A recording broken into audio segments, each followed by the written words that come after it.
Hi, good morning.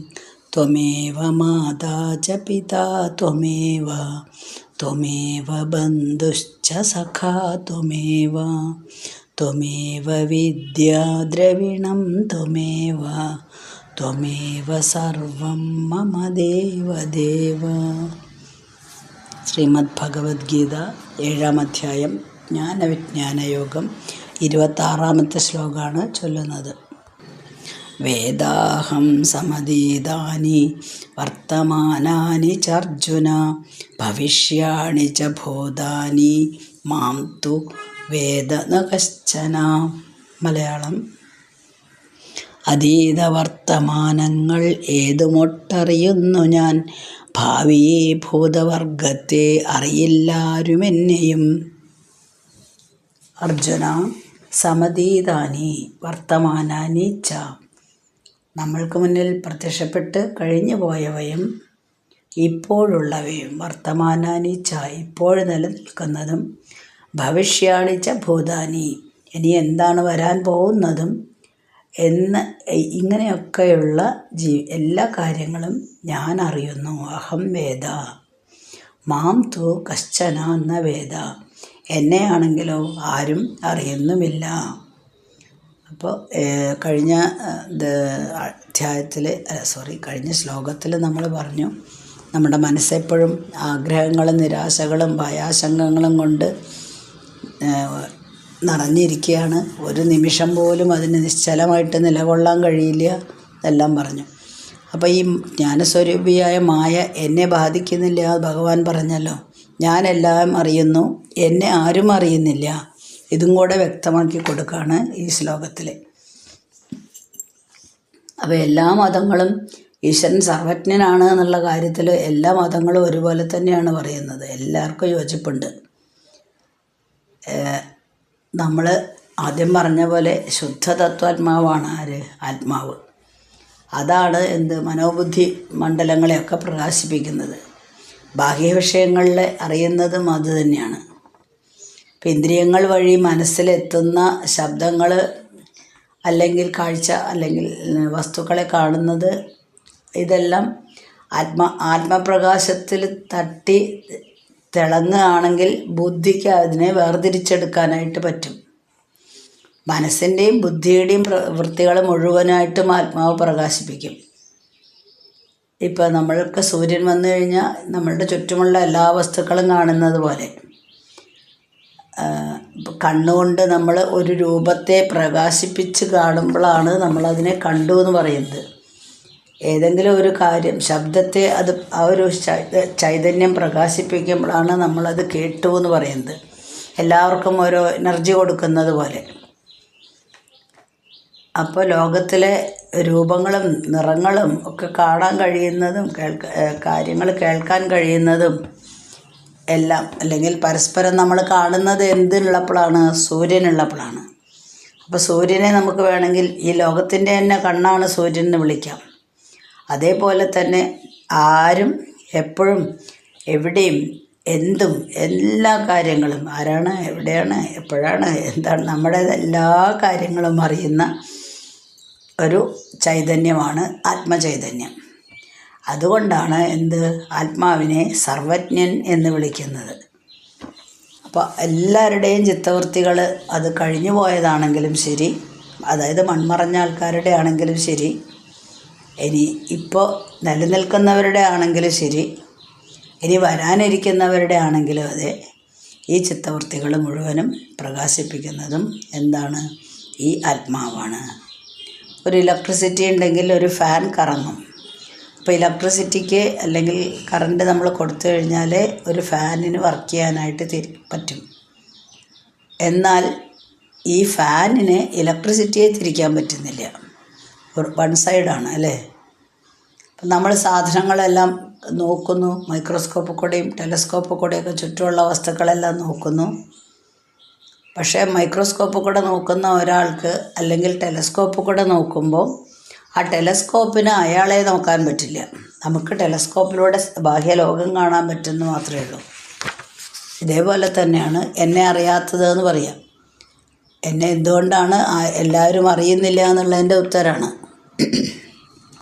നമ്മുടെ മനസ്സിന് സങ്കല്പങ്ങളുണ്ടാക്കാനും ബുദ്ധിക്ക് ചിന്തകൾ കൊടുക്കാനും കഴിവ് നൽകുന്നത് ഈ ആത്മചൈതന്യമാണ്.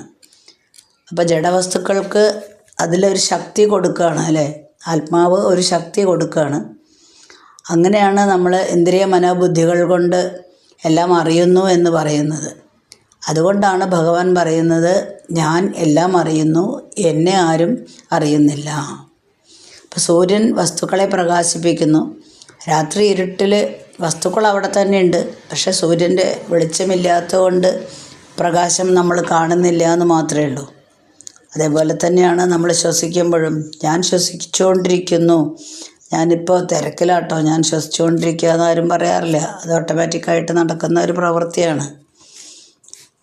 മായാവുന്ന ഉപാധിയിൽ പ്രവർത്തിച്ചുകൊണ്ടിരിക്കുമ്പോൾ പരമാത്മാവിനെ ജ്ഞാതാവ് എന്ന് വരും, എന്ന പേരാണ് കിട്ടുക.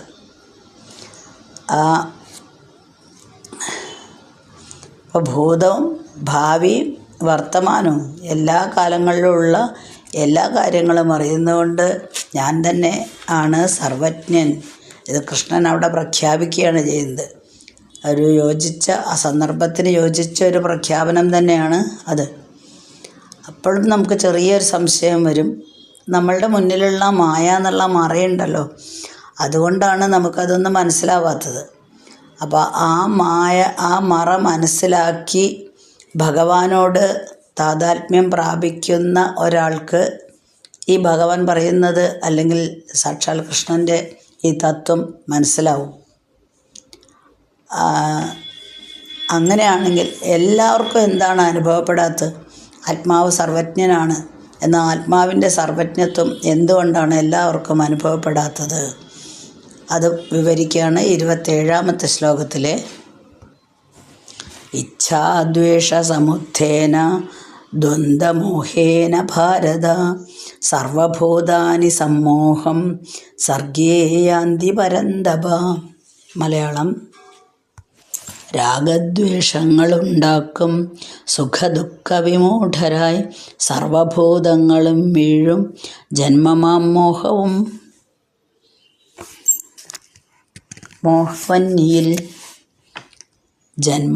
മോഹവന്നിയിൽ പരന്തപ ഭാരത.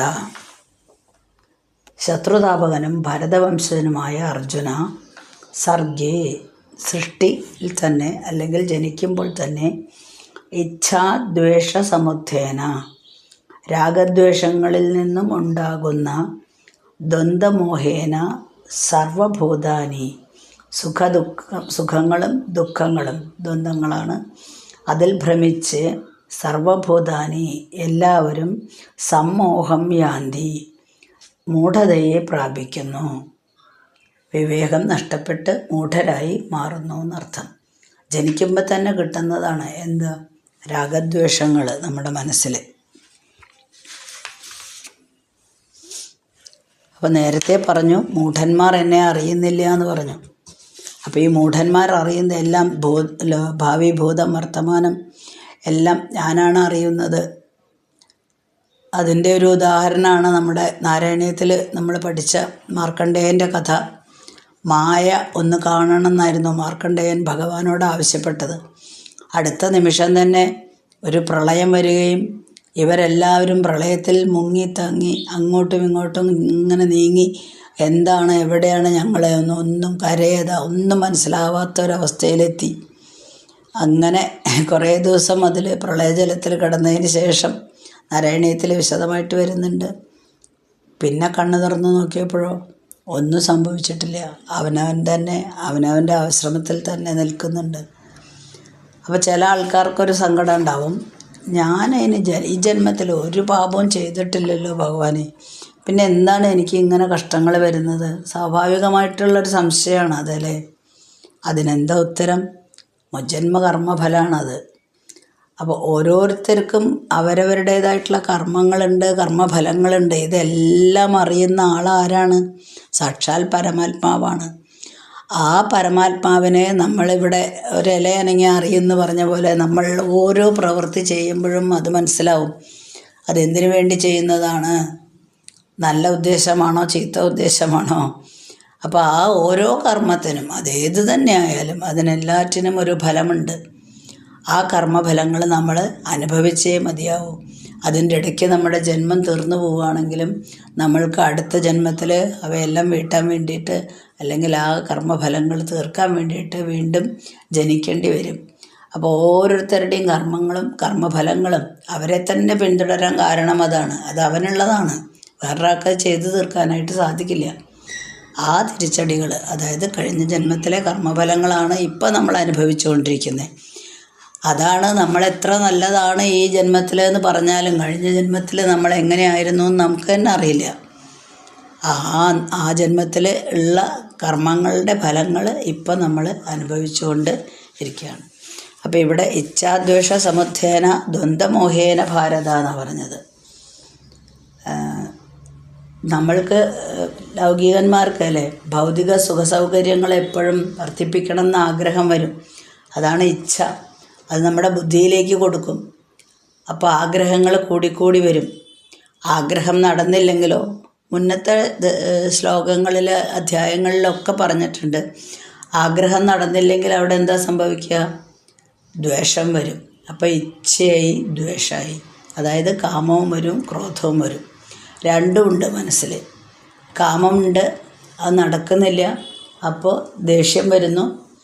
അങ്ങനെ ദേഷ്യം വന്നു കഴിഞ്ഞാൽ അതിൽ നിന്നൊന്ന് മുക്തി നേടാൻ നമുക്കത് ഒഴിവാക്കണം. ഒരാൾ ദേഷ്യപ്പെടണമെന്നോ അല്ലെങ്കിൽ ഒരു ദോഷം നമുക്ക് മറ്റുള്ളവർക്ക് വരുത്തണമെന്നോ ആഗ്രഹമില്ല, പക്ഷെ മനസ്സിലുണ്ടത്. അപ്പോൾ അതിൽ നിന്ന് നമുക്ക് മുക്തി നേടാം. മുക്തി നേടണമെങ്കിൽ കുറച്ച് ബുദ്ധിമുട്ട് തന്നെയാണ്. അതിനു വേണ്ടിയിട്ട് നമ്മളിങ്ങനെ നമ്മുടെ ജീവിതം കളഞ്ഞുകൊണ്ടിരിക്കുകയാണ്. ഓരോ കാര്യങ്ങൾ ചിന്തിച്ച് കാമവും ക്രോധവും മനസ്സിൽ നിറച്ച് മനസ്സ് വിട്ടുതരുന്നില്ല. അതിൽ നിന്ന് നമുക്ക് മനസ്സിനെ ഒഴിവാക്കാനായിട്ട് സാധിക്കുന്നില്ല. കാരണം അവിടെ ബുദ്ധിക്ക് പ്രവർത്തിക്കാനായിട്ട് സാധിക്കുന്നില്ല. അപ്പോൾ അങ്ങനെ ഇതെല്ലാം അടക്കി നമ്മുടെ മനസ്സിനെ ശാന്തമാക്കുകയാണെങ്കിൽ മാത്രമേ എന്ത് സാധിക്കുള്ളൂ? ചിന്തിക്കുക വേണ്ട, അല്ലെങ്കിൽ സാധിക്കുമെന്ന്. ആത്മദർശനം അല്ലെങ്കിൽ ആത്മസാക്ഷാത്കാരം എന്നുള്ളത് ഈ കാര്യങ്ങളെല്ലാം അടക്കി മനസ്സ് ശാന്തമാക്കിയാൽ മാത്രം സാധിക്കുന്നതാണ്. എല്ലാ മതങ്ങളും ഇത് തന്നെയാണ് പറയുന്നത്. അപ്പോൾ മനസ്സിനെ അല്പസമയത്തേക്കെങ്കിലും നിശ്ചലമാക്കുക. അങ്ങനെ എല്ലാ അലകളും അടങ്ങിയ ഒരു കടൽ പോലെ, ഒറ്റ തിരമാലില്ല, വളരെ ശാന്തമായിട്ടാണ്. അങ്ങനെ നമ്മുടെ മനസ്സ് വരുമ്പോൾ എന്ത് കിട്ടും? ആത്മാനുഭൂതി നമുക്ക് കൈവരിക്കാനായിട്ട് സാധിക്കും. അപ്പോൾ നമ്മൾ സർഗേ യാന്തി പരന്തപ എന്നാണ്. അപ്പം നമ്മൾ ജനിക്കുമ്പോൾ തന്നെ ഉണ്ട് എന്ത് നമ്മുടെ കൂടെ ഈ കാമങ്ങളും ക്രോധങ്ങളും എല്ലാം ജന്മനാ തന്നെ നമുക്ക് കിട്ടുന്നതാണ്. പെട്ടെന്ന് ഒരു ദിവസം പ്രത്യക്ഷപ്പെടുന്നതൊന്നുമല്ല. പക്ഷേ നമ്മൾക്ക് എന്താ ചെയ്യുക? അത് തീർത്തേ പറ്റൂ. ബാക്കിയുള്ള കഴിഞ്ഞ ജന്മത്തിലെ അവശേഷിച്ചിരിക്കുന്ന ഈ വാസനകളെല്ലാം നമ്മളുടെ ആഗ്രഹങ്ങളുടെ പൂർത്തീകരണത്തിന് വേണ്ടിയിട്ടാണ് നമ്മൾ വീണ്ടും ജനിക്കുമ്പോൾ തന്നെ നമ്മളിത് കൊണ്ടുപോരുന്നത്. അല്ലെങ്കിൽ നമ്മൾക്ക് കയ്യിൽ കിട്ടുന്നത് അത് മുഴുവനും പൂർത്തീകരിച്ച് കളയാൻ ഈ ജന്മം നമ്മൾക്ക് ചിലവാക്കേണ്ടി വരും. ചിലപ്പോൾ ഈ ജന്മത്തിലും അത് തീർന്നു എന്ന് വരില്ല. അപ്പോൾ വീണ്ടും അടുത്ത ജന്മത്തിലേക്ക് എടുക്കേണ്ടിയും വരും. അപ്പോൾ എല്ലാവരുടെയും ലക്ഷ്യം എന്താണ്? ആത്മജ്ഞാനം നേടി മായാമോഹങ്ങളിൽ നിന്നെല്ലാം വിമുക്തനാവണം. അതാണ് നമ്മുടെ ജീവിത ലക്ഷ്യം. അപ്പോൾ അത് തന്നെയാണ് ഈ ഭഗവത്ഗീത നമ്മളെ പഠിപ്പിക്കുന്നത്. അജ്ഞാനമാണ് നമ്മൾക്ക് എല്ലാവർക്കും. ഈ അജ്ഞാനമാകുന്ന അന്ധകാരത്തിൽ തപ്പിത്തടഞ്ഞ് നമ്മൾ വിഷമിക്കുകയാണ്. കണ്ണിന് കാഴ്ചയില്ലാത്ത ജനങ്ങൾ നടക്കാൻ ബുദ്ധിമുട്ടുന്ന പോലെ. അപ്പോൾ അവിടെ അവർക്ക് ഒരു കയ്യിലൊരു വടി ഉണ്ടാവുമല്ലേ, അതിൻ്റെ സഹായത്താലായിരിക്കും അവർ അങ്ങോട്ടും ഇങ്ങോട്ടും മൂവ് ചെയ്യുന്നത്. അതേപോലെ തന്നെ നമ്മുടെ വടിയാരാണ്? ഭഗവത്ഗീതയാണ്. ആ ഭഗവത്ഗീതയിലെ തത്വങ്ങൾ നമുക്ക് ജ്ഞാനപ്രകാശം നൽകി നമ്മളെ ആശ്വസിപ്പിക്കുന്നു. നമ്മളുടെ കാമങ്ങളും ക്രോധങ്ങളൊക്കെ ഒരു പരിധിവരെ അടക്കിത്തരുന്നു.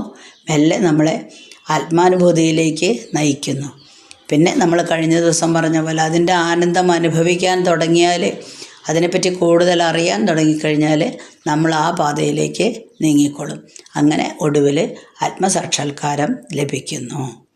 അപ്പോൾ വീണ്ടും ഒരു സംശയം, എങ്ങനെയുള്ളവർക്കാണ് ഈ പരമാത്മാവിനെ ഭജിക്കാൻ സാധിക്കുക? എല്ലാവർക്കും സാധിക്കുന്നില്ലല്ലോ, മൂഢന്മാരറിയുന്നേ ഇല്ല എന്ന് പറഞ്ഞു.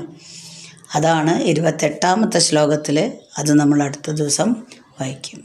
ഓക്കെ. അസ്മിൻ പരാത്മന്നനുപാത്മകൽപ്പേ ത്വമിത്തമുത്ഥാപിതപത്മയോനി അനന്തഭൗമാ മമ രോഗരാശിം നിരുന്ധിവാതാലയ വാസവിഷ്ണോ.